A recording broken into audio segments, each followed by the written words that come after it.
For a second time in this Honourable House, the bill shortly entitled Unauthorized Disclosure of Official Information Bill 2023. Madam Speaker, this bill represents a pivotal step in safeguarding the integrity of our government.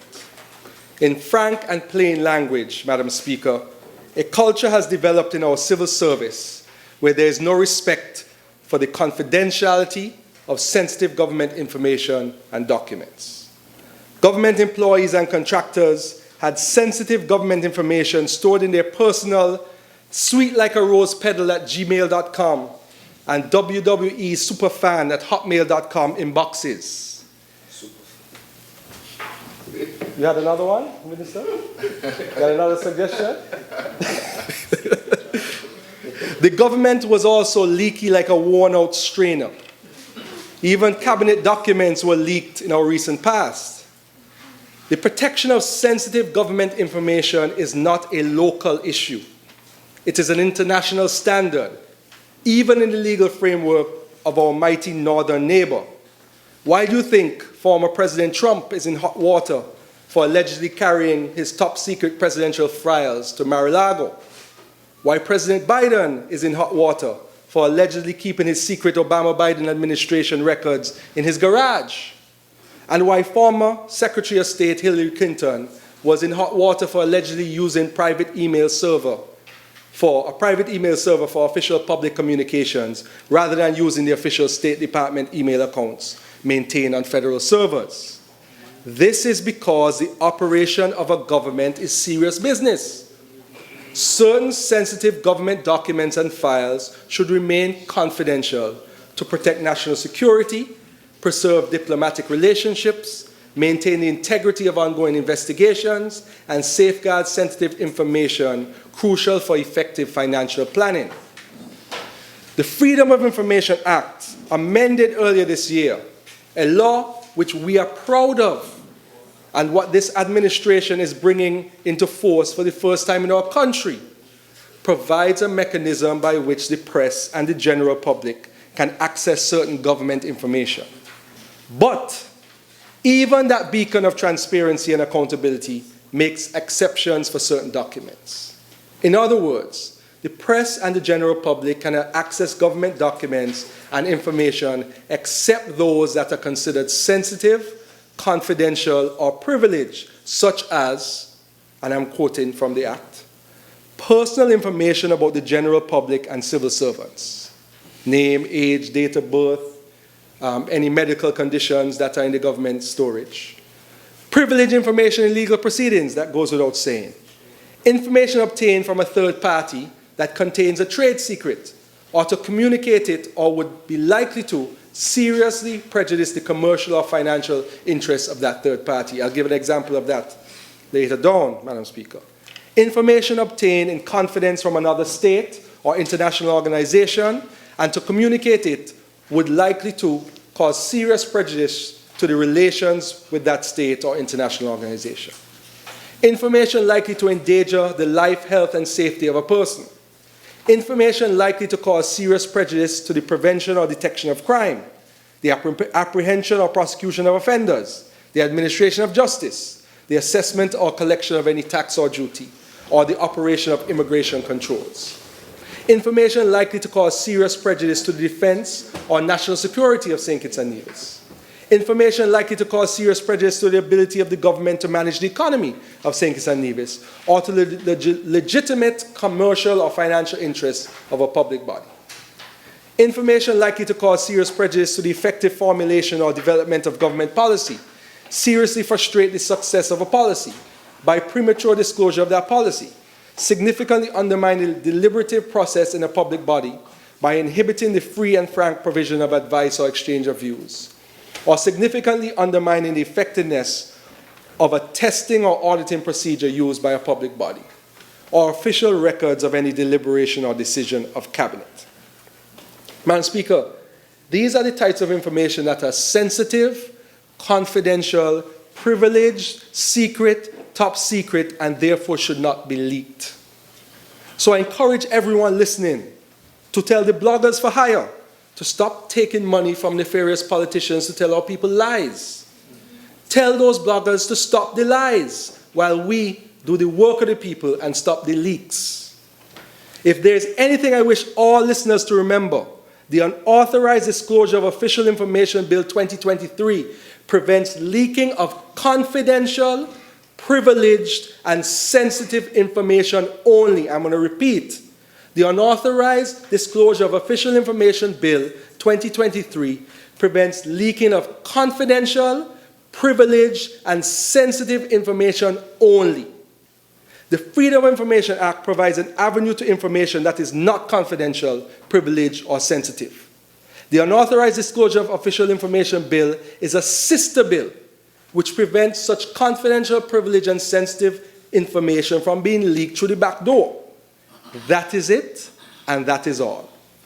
Further, Madam Speaker, building upon our commitment to transparency, the proposed whistleblower bill, which was just debated and passed, aims to shield government employees who, in the pursuit of justice, expose corrupt conduct to designated authorities.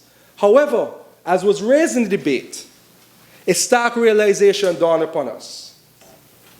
A realization that those who seek refuge under the protective wings of the whistleblower bill, protection bill, should in turn be restrained from unauthorized disclosures or leaks of confidential government documents to the public or the press. With every right comes a responsibility. Recent unfortunate instances, like the unauthorized leak of the Cabinet Secretary's minute regarding VAT days, and the public statements by an opposition member of this House that documents pass from one person to another person to another person, suggesting that he obtained information through one of the persons in that chain.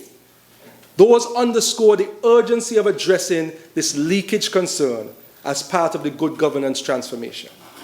Imagine, Madam Speaker, if there's a leak of a document held by the Foreign Affairs Ministry as to the residential address of a witness to a murder, that witness living in another friendly state through an international witness protection exchange. That could cause the life of the witness to be at risk. Imagine if there's a leak of a document held by the Ministry of Immigration as to the list of persons who are illegally in the country and being sought for deportation. That could cause the potential deportees to go into hiding and escape deportation. Imagine there's a leak of a contract held by the Ministry of Environment that has a full description or design of a modern method of recycling to reduce the waste at the dump. Not moving the dump, but reducing the waste at the dump. That could seriously prejudice the commercial or financial interests of that third party and cause the government to get sued by that third party innovator. Imagine there's a leak of a document held by the Medicinal Cannabis Authority as to the modern method of cultivating medicinal cannabis in St. Kitts and Nevis. That could cause a potential entrepreneur to lose his or her special advantage in the medicinal cannabis industry.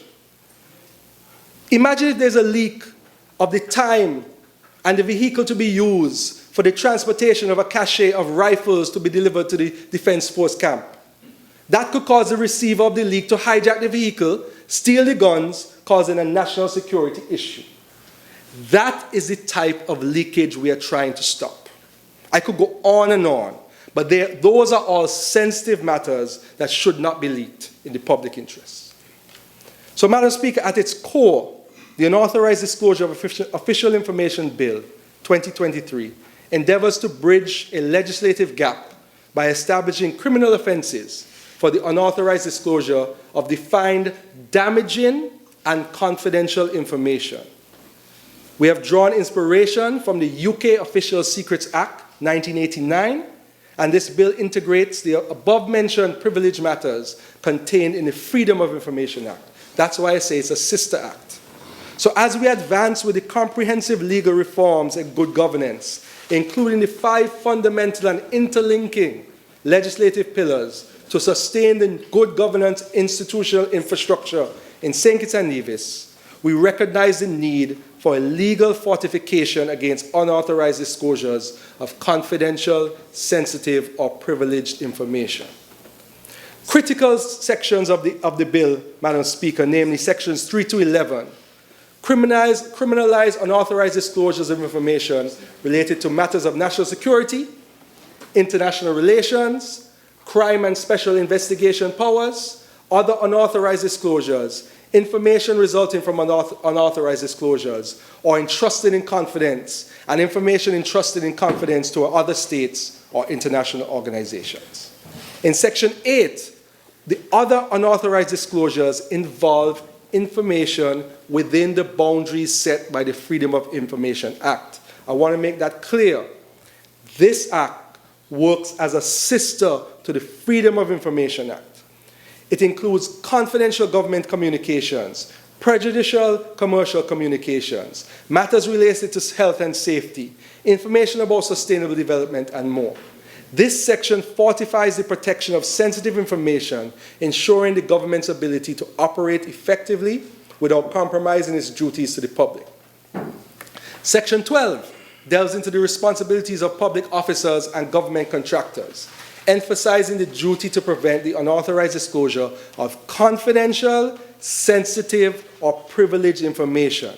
It establishes offenses for the retention of documents contrary to official duty, or the failure to comply with official directions for the return or disposal of documents. So not only should you not leak the documents, but you should not take them and put them on your dinner table so that anybody could have access to those documents. Naturally, they are secret, they are confidential, and they should be preserved in a safe place.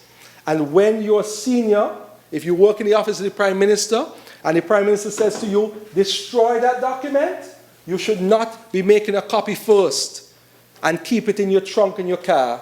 You should go to the shredder and immediately shred it. These are the obligations under this legislation. So, Madam Speaker, in closing, I wish for the general public to reflect on the significance of this bill in the context of the good governance transformation. Where there are rights, there are also responsibilities.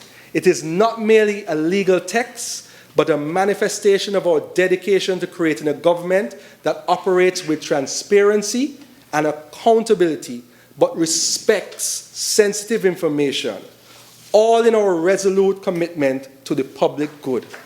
With those few words, Madam Speaker, I'll take my seat.